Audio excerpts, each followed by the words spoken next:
Hello, Stokey Potter here. I thought I would give you a treat and share with you my home studio, which is a converted spare bedroom. Yesterday was my first birthday for Sarah Hallam Ceramics. I made the decision last year without a great deal of thought or consideration to attend a craft fair at Stokeminster.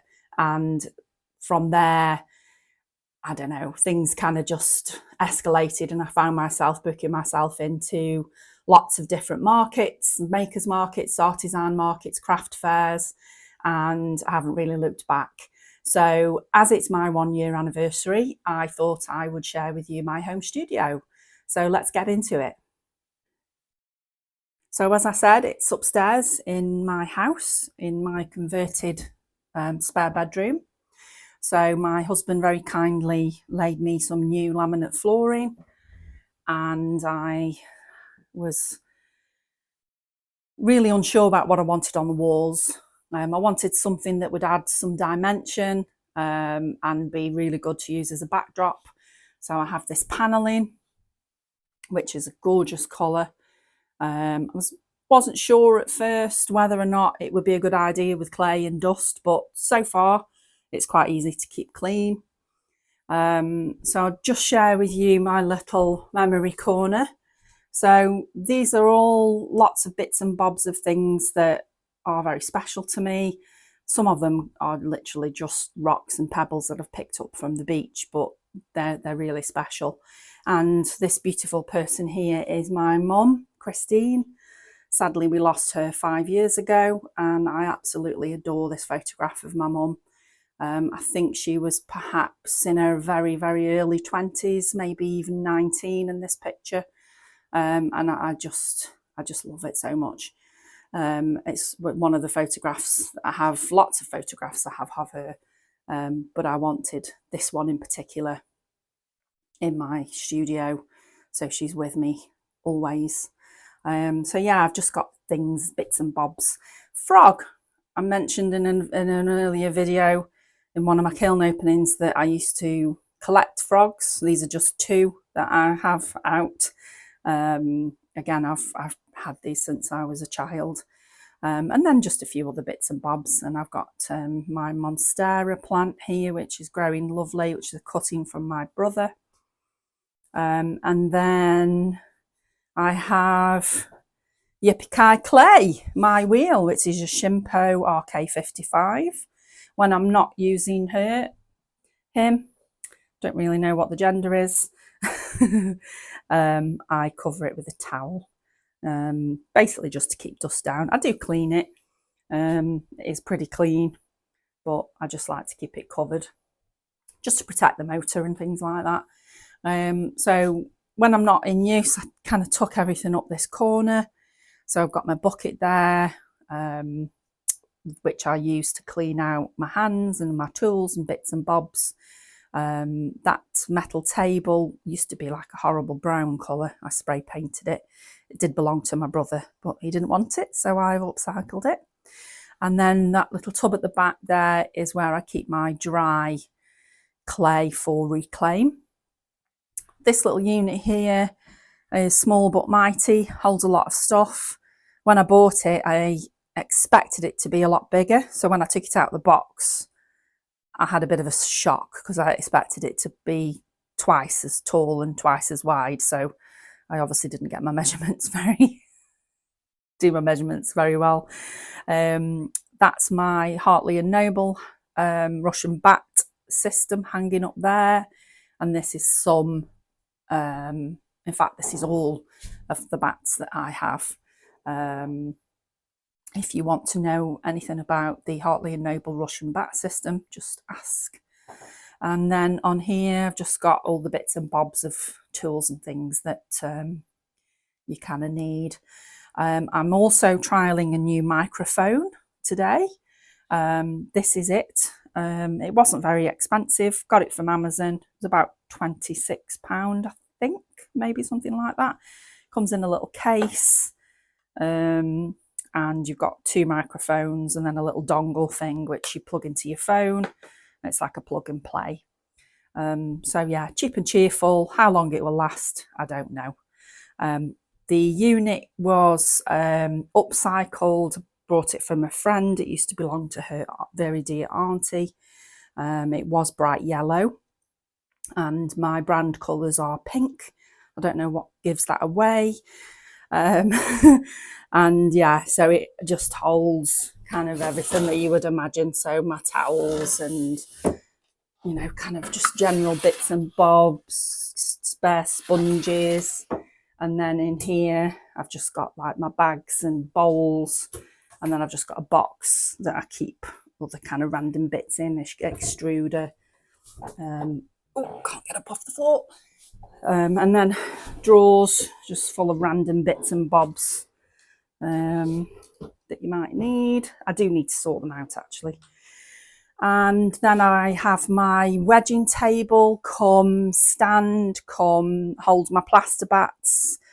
I always keep an empty box there for just random bits of things that you don't necessarily need to put it in an actual damp box.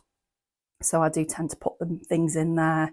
It's also useful to use to transport stuff downstairs.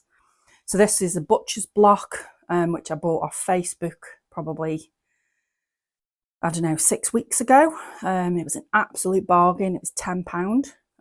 It's in mint condition. And my husband had just got this little bit of MDF, which I had used before. So rather than wedging straight on this wood, which wouldn't work for wedging the clay, he just screwed this down on for me. So it works, and it's great. It's great for when I'm throwing over there. I literally just come over here, line everything up on the Russian bats, and then yeah, they pop off pretty much the next day or so. Got some clay there from Pot Clays. This is the Draycott white stoneware that I use. Lovely clay, gorgeous clay. And then my mum's chair. So this used to be in my mum's bedroom. She bought it actually not long before she died. And I used to sit in it and talk to her before she died. So it's got a lot of sentimental value. And again, I just feel like she's with me. Getting emotional. And this is a wardrobe. I'm not going to show you the other side because it's just full of junk which I need to sort out, but this is kind of the most important side really. So I've got lots of packing stuff upstairs, up there, and then these two shelves I store stuff, makes once they've come off the bats and I need somewhere to put them to dry, so they live up there. And then in the box I've got, as you can see, got a damp box there, got a smaller damp box that I put my handles in. And then I've got an extruder tub and all various bits and bobs in there. And then underneath here, I've got buckets that I use to store reclaimed clay for all the different kinds of clay that I use. Aprons, and then at the bottom there is where I store all of my clay. So that's pretty much it. So fitted wardrobes that are full of wardrobe stuff. Yeah. It's my sanctuary. I need something for the wall, and I don't quite know what I want yet. I think I probably want a sign. I'm thinking maybe getting something with Stokey Potter on, but I also need something for downstairs where my kiln lives. I had ordered something, but unfortunately the order got cancelled. So I'm back to the drawing board with that. So yeah, this is my studio. It's a work in progress. Some of it's working really well and some of it isn't. But for those of you that have your own studio at home or anywhere, you know that sometimes you need to shifty things around, but generally it works really well. And I love it. It's my place, and yeah, I spend a lot of time up here. So that's it. I will sign off, and if you've got any questions or anything that you've seen that you'd like a bit more information on, please do ask. thought I would show you where the kiln lives and all of my other supplies, all the market stall stuff, so all my stands, all my glaze, tools that I use for hand building and everything. So I'll take you through to the garage where the kiln lives and all of my tools, all of my glazing. The garage door's open at the moment because the kiln is on at 924 degrees. This is a glaze firing, so it's going to be going up to 1180 with a 15-minute hold. So I'll start up this corner.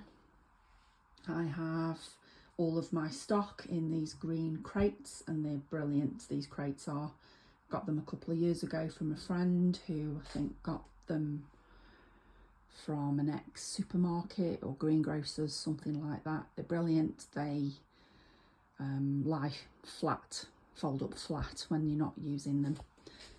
So like that. So yeah, up this corner I've also got some earthenware pieces that I made, my experiments with the green clay and the blue clay, and I naively didn't glaze the bottoms of them so they aren't watertight at the moment, so I am going to get round to reglazing those. Got some bisqueware waiting, some witches hats, and the pieces that I took out of the kiln yesterday, so these will all be getting glazed shortly. And I've got some glaze going in, another glaze firing waiting there, mushroom swirl bowl, a cup, and then I've got lots of other bits and bobs, cups and things in the process of glazing at the moment. That's my logo. It is just temporary at the moment, so I am going to get something a bit better. That's just a temporary thing. And the kiln, aka R2D2. And I bought this kiln second hand. It's an Icon V46, made locally by Kiln Care. Woohoo! Shout out to old Kiln Care. Love that kiln. And this is my glaze. Well, most of it, not all of it. I've got quite a few bottles in the lounge at the moment. I have outgrown this unit. I need another one, but I just don't really have the space. So I have got an overflow behind me, which I'll show you in a second. That's all my husband's stuff for his business. And on this side, I'll just step back so you can see, I have these shelving units which we bought from our local DIY store, B&Q. They're brilliant. Took a bit of putting together, a bit fiddly, but really strong, really sturdy. And this, they store so much stuff, as you can see. So this is where all of my market stuff lives, all of my glazing, kiln furniture. I won't kind of bore you with pointing out every little thing, but because you can kind of pretty much see what stuff is. But I've got like my plaster bats and stuff downstairs, down there for reclaim, spare kiln shelves, my cones, my kiln furniture, overflow glaze, all my glazing bits and bobs, brushes and things that I need. And then this side is predominantly, apart from that, in fact it's not predominantly at all, it's a bit of both. So it's some market stall stuff and glazing and silicone moulds and hand building. At the bottom, underneath that trolley, I've got all my sandbags for the gazebo, my gazebo banner, tablecloths and bits and bobs. This is my market admin bag, which I take with me. Hand building tools, foam templates, table mats, all that kind of stuff. And then all my silicone moulds to make plates and platters and that kind of thing. And then in that tub I've got all my tissues and bags for markets. And up there in the tins I've got cookie cutters, stamps, that kind of thing. And then at the top there is where my A-frame and my table displays stuff lives. So my husband built it for me so that it would all go flat pack, so it's easily transportable in and out of the car and to markets. And then just a few other bits and bobs up there, buckets and bowls and things. So yeah, that's pretty much it. So thank you for joining me on my studio tour. Hope you enjoyed it. If you've got any questions or anything that you've seen that you'd like a bit more information on, please do ask in the comments or send me a message. And if you like my content and are enjoying what you're seeing, please like and subscribe. Every subscription, every subscriber is very much appreciated, and it is free. It doesn't cost you to subscribe to my YouTube channel. If you don't want to subscribe to YouTube, that's okay. Not everybody wants to, but if you wouldn't mind liking and sharing my other social media posts, it's all really appreciated, and it helps with the algorithm, because I don't really understand how it works, but it helps, and I am trying to grow my business, and social media is the platform to use to do that. So I will shut up now and sign off. So yeah, thank you very much for joining me, and I shall see you all next time. Hope you all have a fabulous day. Bye.